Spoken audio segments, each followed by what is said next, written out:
Cilvēki, kuri ir dzimuši 5., 14., 23. datumā, saucamie piecinieki, viņiem ļoti būtiski ir brīvība un tas, lai viņus neierobežo. Viņi arī ir drusciņi citādāki nekā citi cilvēki, ja ir saskaņā ar sevi, jo viņi tiešām iet tā kā savu ceļu. Rokrakstā arī to viegli var ieraudzīt, pat ja tu neesi šajos datumos dzimis, tad tā neatkarība un brīvības mīlestība izpaužās, ja pieņemsim burtus, tu raksti atdalīti, bet patiesībā tas arī var būt rakstītie burti.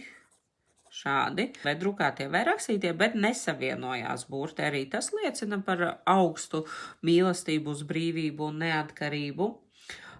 Vai, piemēram, arī tu paraksties tikai ar vārdu, nemaz uzvārdu neliec. Arī šie cilvēki būs par brīvību un neatkarību un savu ceļu, un viņus nevarēs ierobežot. Ar vārdu reti kurš parakstās. Varbūt arī tā, ka tu pieņemsim savu vārda burtu, parakstā liec daudzreiz lielāku nekā uzvārda burtu, un arī tas liecina par brīvību, neatkarību un vēlmi iet pašam savu ceļu.